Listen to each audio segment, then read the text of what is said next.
زندگی خود ایک خواب ہے اور اس خواب کے عالم میں کتنے ہی خواب ہیں۔ ماضی کی حقیقت خواب ہے، مستقبل کی حقیقت واہمہ ہے، حال برقرار رہ نہیں سکتا۔ نیند کی حقیقت کیا ہے؟ کچھ نہیں کہا جا سکتا۔ بیداری کی حقیقت سمجھ میں نہ آئے تو نیند کی حقیقت کیسے سمجھ میں آ سکے؟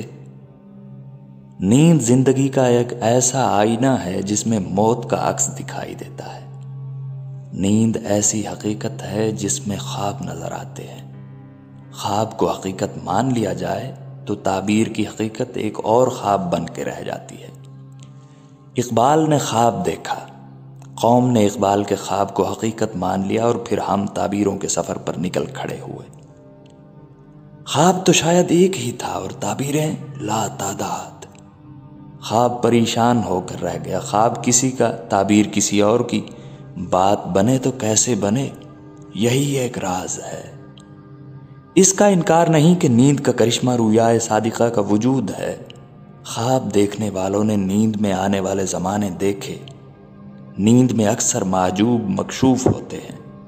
مکاشفہ نیند کا تحفہ ہے۔ مراقبہ بھی نیم خوابی کے عالم میں ہوتا ہے، اس لیے نیند کو بھی نعمت کہا جاتا ہے۔ شاعر کا تخیل، صوفی کا وجدان، مکاشفہ عالم بیداری کے علاوہ ہیں اور یہ عالم نیند کے قریب ہے۔ لیکن غور طلب بات یہ ہے کہ جس انسان پر حقائق منکشف ہوں وہی ان کی اصلیت سے باخبر ہو سکتا ہے۔ یہ نہیں کہ مکاشفہ کسی اور کا ہو اور حقیقت کی دریافت کسی اور کی۔ تعبیروں کا الجھاؤ اسی لیے ہے کہ خواب دیکھنے والا موجود نہیں۔ جب تک کوئی اور صاحب ادراک نیا خواب نہ دیکھے گا، تعبیروں کی تفاسیر مختلف ہی رہیں گی۔ جس کی نیند پر خواب نازل ہوں وہی تعبیر آشنا ہو سکتا ہے۔ اسی طرح قرآن پاک کی تفسیروں میں فرق ہے۔ نازل ہونے والی کتاب کی تفسیر بھی نازل ہونے والی ہو سکتی ہے۔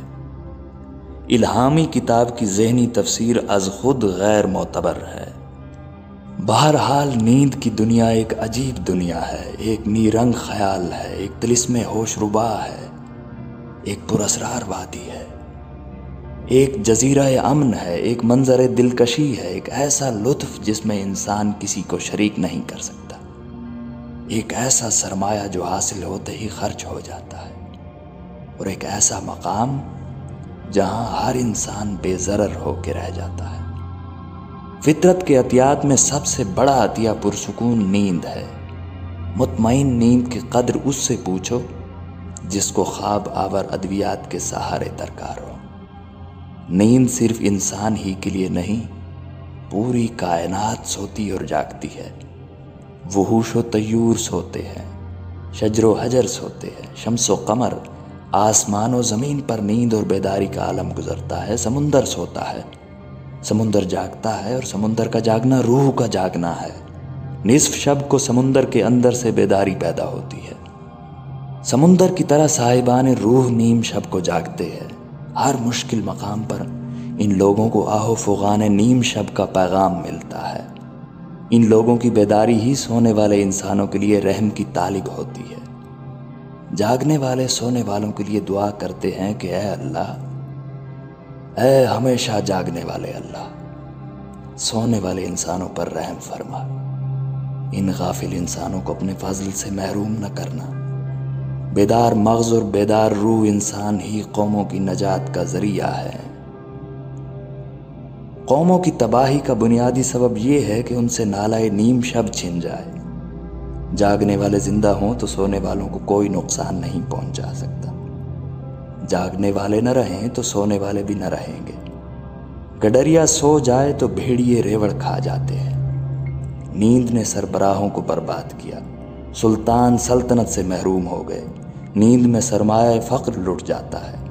نیند کو غفلت نہ بننے دیا جائے تو یہ راحت جان ہے، قرار جسم اور سکون دل ہے۔ اگر نیند غفلت ہو جائے تو انسان محروم ہو جاتا ہے، اپنے ماضی سے کٹ جاتا ہے، اپنی اصل سے ہٹ جاتا ہے، اپنی آزادی کی دولت ضائع کر دیتا ہے۔ آزادی کی صرف ایک ہی قیمت ہے، مستقل اور مسلسل بیداری۔ غلام قومیں سوتی ہیں اور آزاد قومیں بیدار رہتی ہیں۔ انسان کو اپنے مستقبل کی خاطر جاگنا چاہیے، اسے آنکھیں کھول کر رہنا چاہیے۔ نیند اپنی حد سے نکل جائے تو عذاب ہے، بیماری ہے، نیند غائب ہو جائے تو بھی مصیبت ہے۔ اس لیے سب سے مبارک زندگی وہ ہے جو نیند سے محروم بھی نہ ہو اور نیند سے مغلوب بھی نہ ہو۔ ہماری زندگی اور زندگی کے مشاغل کسی اور زندگی کے لیے ہیں۔ یہ زندگی ایک خواب ہے، ایک نیند ہی کا عالم ہے، لیکن